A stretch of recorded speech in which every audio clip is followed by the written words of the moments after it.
Linda. We have Madeline Kay. And I would very much appreciate if Brad would get up and say something to you. We feel very fortunate that we have the total support of the town. You have been super supportive all these years financially, and in anything that we need, the town is there for us. We thank you from the bottom of our hearts, and it is really important for us. Thank you, but the thanks go completely the other way. Extraordinary turnout. We've probably got close to 100 people. I think you're going to hear more about the statistics, but it's more than 300 volunteers. I think 310 or so volunteers this year. Jim, I'm not sure if I have my numbers exactly correct, but if we get 53 more volunteers, we'll have just as many volunteers as Nest this year. I think it was an extraordinary year. Listen, on behalf of the town, but not just the town, the entire Kiawah community, thank you so much for what you all do on behalf of the island and our native habitat, an extraordinarily important ecosystem. To digress a little bit from Turtle Patrol and turtles, but Councilmember Kay hosted another meeting, was it just yesterday morning? And the issues was dogs and shorebirds, and can they coexist? But what I observed at that time, and I truly believe this from the bottom of my heart, what makes Kiawah really special is not just 10 miles of beach. It's not just the ocean course. It's not just designing with nature, but it's actually living with nature. And where else in the world do we have the extraordinary benefit of witnessing what you all witness early in the mornings, late at night, with loggerhead turtles nesting and the hatchlings, our beloved bobcats, strand feeding dolphins, our migratory shorebirds. It's an extraordinary place, and it remains an extraordinary place because of what you all do. And it's my understanding this is the 35th anniversary of the Turtle Patrol program on Kiawah Island. This woman has been not there for the entire time, but more than 2 decades. Do we have any other 20 plus in the room? Please stand.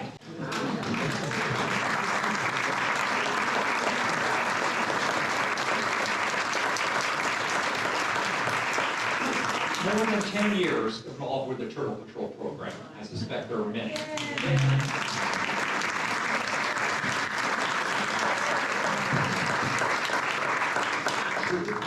What's that? And newbies, first years.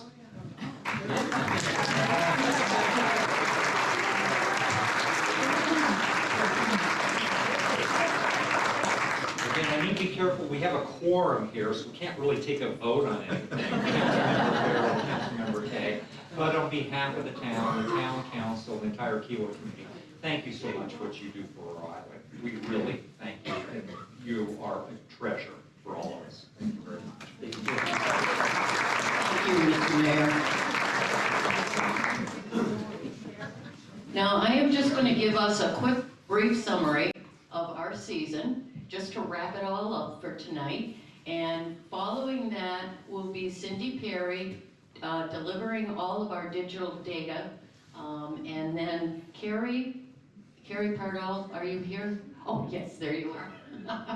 Carrie will let us know about the success of the farmer's market table that she had manned all of summer long. So it'll be good to hear about that. And as you all know, we had yet another year with a new problem to navigate. 2024 was the year of the sand. April and May dune conditions were really drastically bad looking. We were worried where we were going to leave nests, where we were going to relocate them to. We were looking at really sheared off cliffs on most of the beach. But we learned that Mother Nature takes care of her Kiawah Beach. In June and July, she sent massive winds that restored our dunes to almost the natural state. They're looking very good. But we didn't know that in May, and our first nests started arriving May 6th. So when we thought we were picking perfect locations to relocate nests to, or we thought a nest looked like it was in a pretty good location and didn't need to be moved, Mother Nature said, wrong, turtle patrollers. She sent the sand, the wind. We were shoveling 8 to 14 inches of sand off of our screen nests on a daily basis. It was hard work. Our Kiawah patrollers were able to cancel all their gym memberships this summer. They not only got lower body exercise walking in the soft sand, they got upper body exercise by shoveling off all of that sand on a daily basis. I received a lot of feedback about last year's dinner. Many felt it was too long and they were not going to be here tonight. So I think we've addressed that today. I'm pleased with the turnout, so it must have been a good idea to include the agenda on my invitation. Anyway, I'll end up, because I miss it, so I'll get my data fix from the state and how it affects Kiawah November 2nd at DNR's end of the year luncheon. And you all patrollers got emails regarding that, so hopefully we'll see many of you there. So let's continue with our nest protection program. Cindy Perry and I worked very closely in preparation for this. As I said, our first nest was in May 6th, and our nesting season ended July 31st, 2 weeks earlier than it's ended in the past. And we were all guessing that our rush of nesting happened in June this year rather than July, and we were guessing correctly. In fact, we were done with all inventories before October 1st this year, even 70-day ones. We had, I would say, an average year of nesting. This year was our 4th highest in the past 10 years, and our 3rd highest in the past 5. So that's a pretty good middle of the bell curve, I would say. And this year, we were able also, because of our dear friend Cindy Perry, we have our new digital data collection program, and it allows us to now look at all of our results in graph format, and by having many eyes on all of the information right from the get-go, it makes all of our data more accurate. Aside from that, many people learn best with visuals, so Cindy, thank you so much for your expertise. But also the hours and hours of work you have put into all of this. We really, truly appreciate it. Your creation far exceeded our expectations. And because of that, we, on behalf of the committee, would like to give you these flowers as an expression of appreciation and thank you for you. And how about if we give her a round of applause?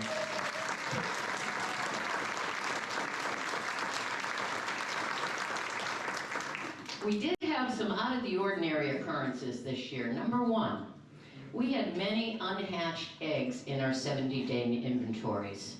Number two, we had 15 previously called false crawls turn into nests by either being discovered by coyotes or an emergency event. We had one true wild nest. That crawl was never seen. It was in zone 2, which makes sense due to the amount of time it takes us to get from the west end of the beach to the east end of the beach in the morning, especially on busy mornings. Number 3, 6 of our short stakes became nests. And of course, we've already talked about the sand. This became a real chore, but you folks rose to the occasion. You shoveled your tails off. I'm telling you, it was amazing to see you do all of that. Jim and I spoke about how much sand build up for how long does it take before it has an effect on the eggs with the exchange of gases between eggs and nests? We don't know, but when I was on hatching patrol in Zone 3, I opened eggs that I knew had embryos in them. One nest, the hatchling died early in development, and I know that because the size of the hatchling was so tiny and the yolk sac was so large. In the second nest that I opened up eggs, the hatchlings died late in development. And again, that's based on size of the hatchling and size of the yolk sac. I mean, these hatchlings were in that fetal position, crouched right around that yolk sac. It was small enough that it could have been born in another week, you know? But anyway, in both cases, these hatchlings were perfectly formed externally. So question for Michelle, but I'm not putting you on the spot. This is to think about when you're doing your evaluations over the off-season. Please consider this question while you're conducting those evaluations, because I would encourage volunteers to open unhatched eggs if you're comfortable doing that. And remember to include those findings in the comment area on your nest cards. I think it would help DNR with their evaluations. They do need as much information as they can get. Also, I know that water in nests is a common reason for eggs and nests to fail. But we didn't have many reports of wet nests this year, so I don't think that was an issue. But Kiawah Island patrollers, I just want to remind you, we don't do nest evals. That was a term that was used incorrectly years ago. We do inventories. DNR does the evaluations after the season and their review of all of our nest cards. And yes, they review every single nest card from every single beach in the state, and I have no idea how they do all that. But quick little commercial. End of the season always means cleanup of the beach. Screens, stakes, nest posts, they need to be cleared from the beach. It's not glamorous work or even work necessarily related to nest protection, but it's important all the same. Thank you, Adam Pompey, Jane Pannone, Libby and Andrew, Linda Leffler, Pam Wilson, and Bill Tomei for helping to accomplish that task. I really appreciated all your work. Thank you. Okay, back to our summary. Zone 8 had the most nests and the most predations this year. You'll recall that most predations happened last year in zones 2 and 3. Did the coyotes smartly move from one end of the island to the other because there was more availability of eggs, Jim? Another question for the future. On another note, zones 4 and 5 had the fewest nests of all zones. This is not new and continues to baffle me because zone 4 homes are so much further back from the beach than, let's say, zone 6, 7, and parts of zone 8. So there'd be less lights on the beach. They also have fewer public boardwalks. So what's out in the water? Is it sandbars? Is it something else? Is there a way to find out, Michelle or Jim? A question for the future, answer again. Fellow volunteers, I am so proud of all of you. Because we take our responsibilities seriously, but when things are slow, we also know how to have fun. We also celebrate our milestones, and truly, we are a team. We work hard, we work with seriousness, and we work with determination. We want Kiawah to excel in the whole process of protecting an endangered species nests. I believe we have the best team in South Carolina, but I'm sure every beach permit holder says the same thing. The difference is, I know all of you.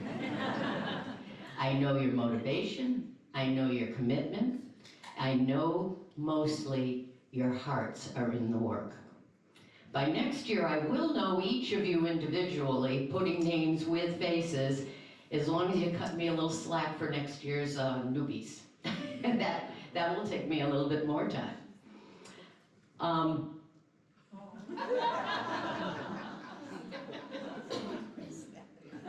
Isn't that cute? She does that a lot too. We will have many newbies next year because I do already have a list of people. My list, I am prioritizing it this year to be residents of Kiawah, Seabrook, Johns Island, and others. We need more residents in some zones to help, for instance, with emergency fill-ins when something comes up and someone can't make it last minute. Plus, I've also learned that folks who don't live on the coast, our Kiawah Patrol fills a need exclusively. We are the only patrol willing to take on volunteers who don't live on our beach. These folks have proved to be some of the most responsible volunteers. Thank you, Johns Island, Seabrook Island, and West Ashley folks for living up to my faith in your expressed commitment when I spoke with you before taking you on. You all are valuable to the program. Loggerheads are our mission, but our volunteers are our love. Our program couldn't be successful without you, and yes, you, the individual. I know we are many, but together, we're one. Thank you.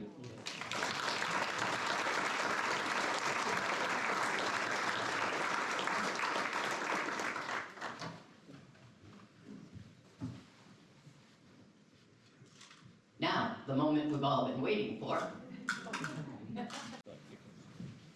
Can you hear me? Yes. Okay, great. I'm so happy to see everyone tonight, and I hope that you all stay awake to the end. This is going to be about 10 minutes. And today what we're going to do is talk about the digital data that we collected, but also some of the data from seaturtle.org. So this is all Kiawah Island specific, pretty much.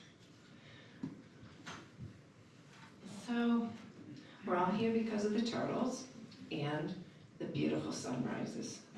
There's every morning, actually, I wasn't going to say this, but every morning when we go out for Turtle Patrol, it's dark, and my husband says, "Why do we have to get up in the middle of the night?" And then we get to the beach, and he doesn't say that anymore. So, I mean, it's really beautiful. This year we did something a little bit different. We did digital data. Lynn worked with me, Lynn and Jim worked with me in helping develop these digital data forms. Instead of in the past, how many people remember we're on the truck and we copied the nest cards into the book? Raise your hand if you copied the nest card into the book. Okay, how many people were on the truck and towards the end of the season had to look up a nest that was in that book that was, I mean, it was really hard going through all those pages that were with the humidity and everything. So this year what we did was we created these forms where we collected the data instead of putting it in the book. We had the books on our phones because all the information populated from the forms right into a spreadsheet so we could look everything up on our phones. And it was, I thought it was great. A lot of us who weren't on the beach would sit home and look at the data coming in real time saying, "Oh, I wonder if did they get to my zone yet? How many nests was," we saw 3 crawls. Were they nests or false crawls? One thing that this helped was there were some people who were out on the beach and they thought that they saw something that was recorded as a false crawl and they thought, "You know what, I think that really looked like a nest to me." And the people on the truck would say, "Well, go ahead out, you try it." We have like 20 more crawls to check out today. So at least 3 times, 2 times Becky Krantz went out to a recorded false crawl and she found the nest. And one time, Bill Perry actually found the nest. And that one took, I was out there with him, we were probing for 45 minutes. So the truck can't, the truck has to move on. So what did we do with these? This is what the information, the way it populates, the spreadsheet. So we have the original data, the nest and whatever. And what we were doing, Lynn was talking about how we use this data here to match up false crawls when we would find an undetected nest. And we would go back and look at the GPS coordinates right here, and would look at a false crawl and the mile marker and whatever, and we were able to identify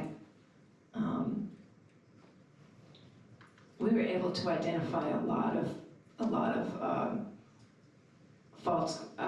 of nests and match them up to false crawls, so we knew when they were laid. Whoops, I need to go back. So raise your hand if you entered data into the digital data form this year. That's a lot of people. Raise your hand if you did, if you use the spreadsheets. Okay, and raise your hand, and this is like the most important thing, if you corrected information that you saw in the spreadsheets and you called me because you said, wait a minute, that's not what I saw, or that doesn't make sense. And that's one of the things about this that was really good, was that we were able to make corrections. We had lots of eyes on the data, and it allowed us to make corrections.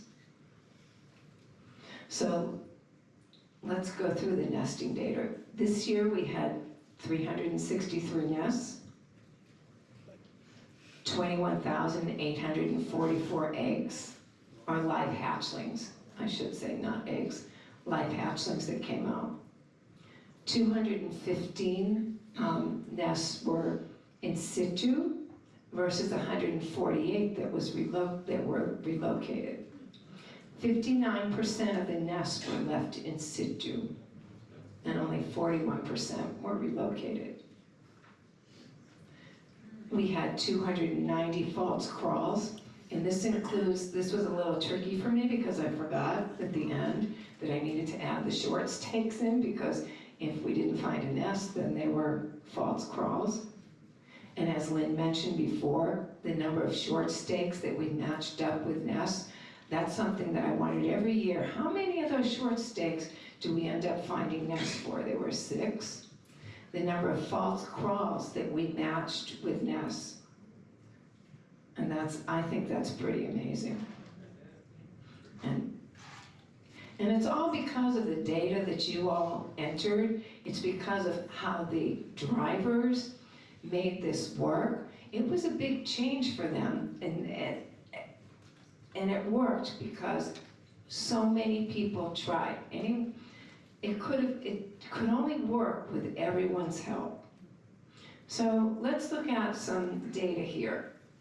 The number of nests laid per day. And to me, this is always interesting. So in the beginning, like, who remembers who was on the truck on those days? Well, I don't remember, but I looked it up, and that's 19 nests, and it was Paul Gregory. Who was on the truck with Paul Gregory on June 30th? Stand up if you remember. Like, I think you might not be standing. And on June 11th, there were 15 nests in Helen. Helen, that was you. Linda, 10 nests on June 9th. And on June 17th, it was 10 nests with Paul Gregory. So if you want to get a lot of nests next year, just sign up for Paul's team.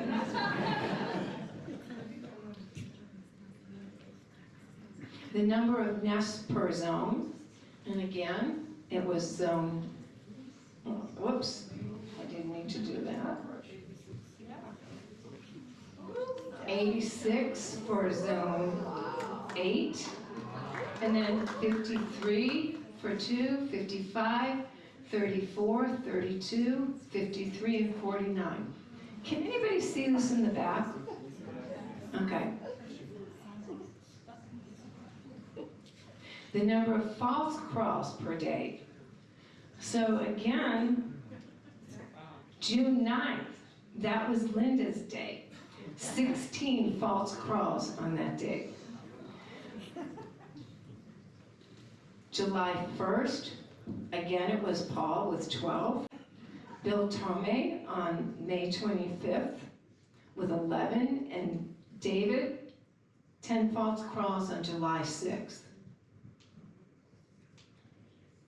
So look at the number of false crawls there in red, and the number of nests in blue. Whoops, I keep doing that.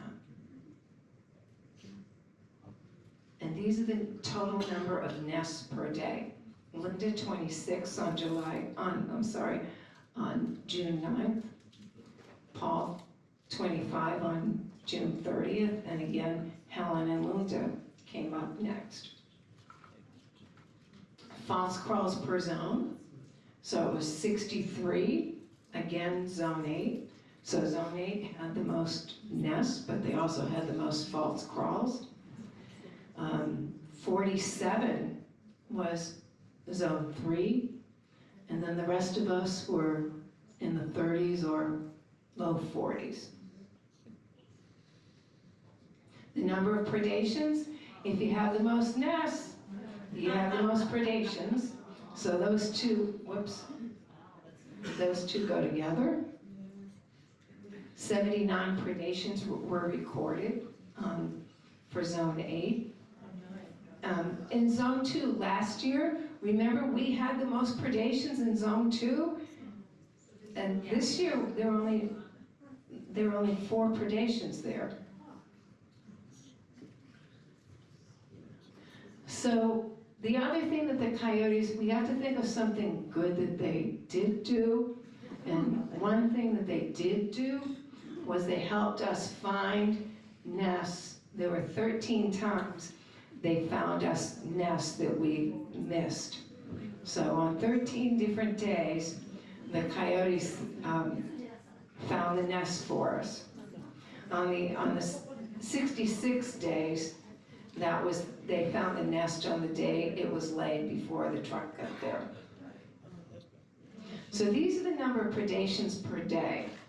And I guess the most predations in one day was 3.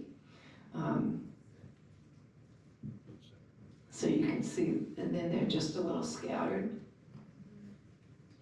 And this next slide just shows a relationship between the number of nests, the number of false crawls, and the number of predations. So nests are in blue, false crawls are red, and yellow is predations.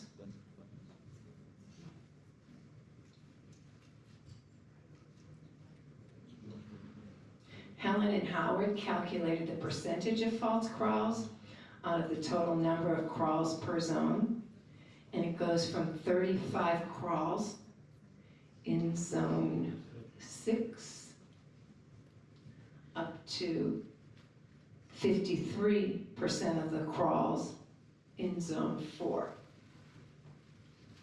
Thanks, Howard and Helen. So now we're going to look at the nest number trends. I liked seeing this going back to when was the first nest laid. So just I took the last 5 years. And most of the nests were just within a day or so of each other, May 4th through May 6th, except in 2021 when they started out on May 10th. So these next 7 slides I'm going to do really quick, so just watch them. It's going to be like the old-fashioned animation thing. And what I want you to do is, these are the 5 years, 2020, 2021, 2022, 2023, and 2024. And watch, I'm just gonna go through and watch how many nests, how the number of nests recorded on that day changes. So you'll just see like the trend. And I'm going to give you a little hint. This is a spoiler alert. Year number 2022 had the most nests. But these next 7 slides are all going to be 2 weeks apart. So you can see how these numbers will change, because in 2024, we were ahead. So May 26th, June 9th,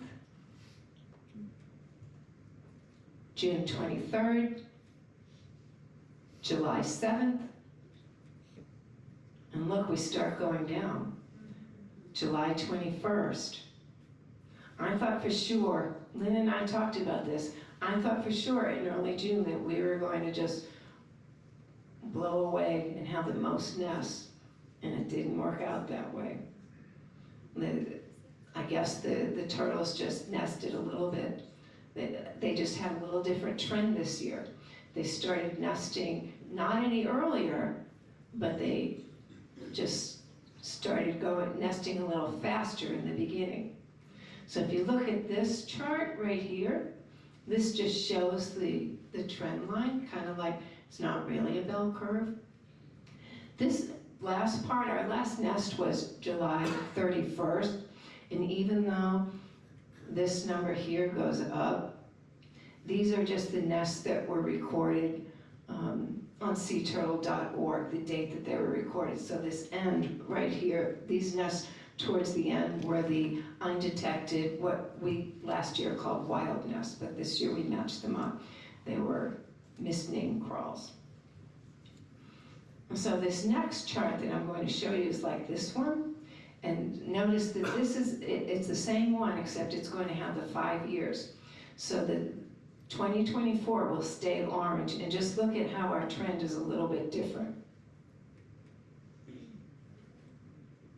So if you look at the trend, you can see the other years were still going up a little bit, but we leveled off and we went straight.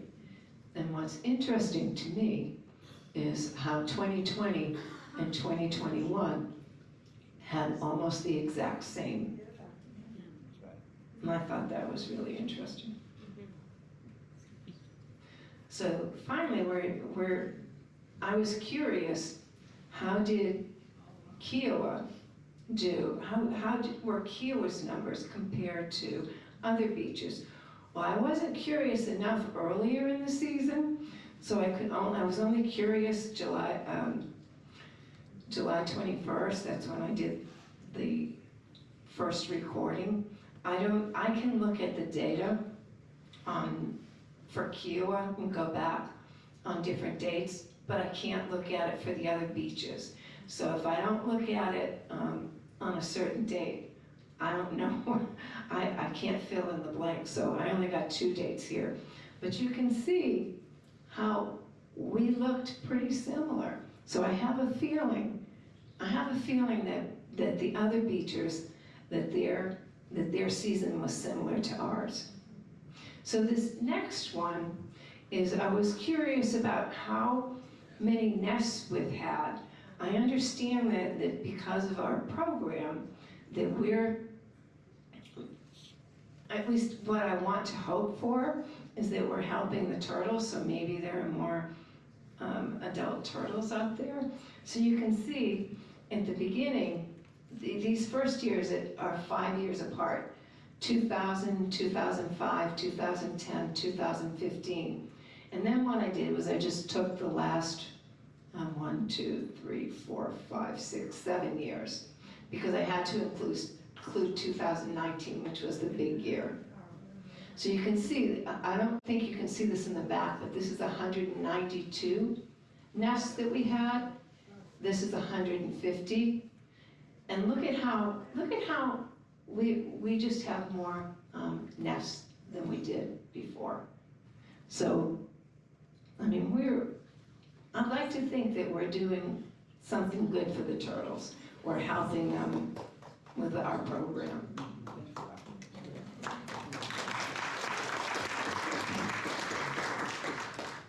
And again, the other thing I wanted to do is I wanted to look at the hatchling success and the emergence success. And just as a reminder, the hatch success is the number of hatchlings that successfully emerged from the eggs that were laid in the nest. So whichever eggs hatched, that's the hatch success, that's the percentage of them. The emergence success is the number of hatchlings that successfully emerged from the nest, that we saw all those little tracks and went to the ocean. So you can see that this year, I think this was probably because of the hurricane that came through.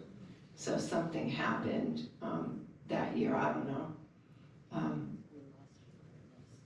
We lost a lot of nests, but maybe they got stuck in the sand because it was wet, but they were able to come out.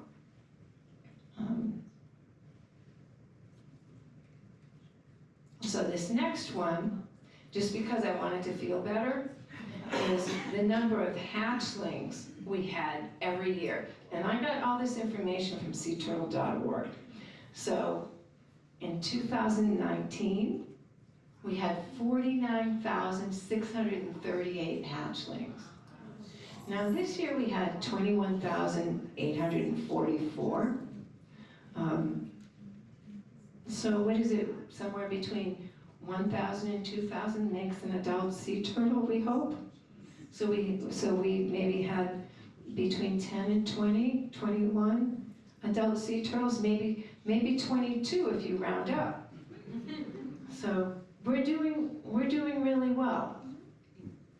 And finally, this next slide, again, I was curious, how does Kiawah compare to Seabrook, our next door, our very special next door neighbor? And their hatch success and emergence success are nearly identical. And actually, if you round them, they are identical. So, I mean, I just think that's pretty amazing to me. I just want to thank everyone who's come out with the digital data program. First, I want to thank Lynn for just believing in this, and Jim for allowing us to even have the dream. And we were able to do this. Lynn and I worked very closely together. When something came up, we talked about it, and I think we worked as a good team. But we couldn't do this without all the drivers, without all the zone captains, without all the data recorders. It was because of you. And I just want to thank you all. So I just appreciate everything you did. And that's the end.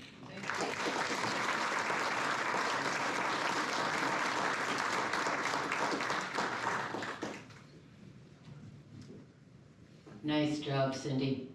Don't trip.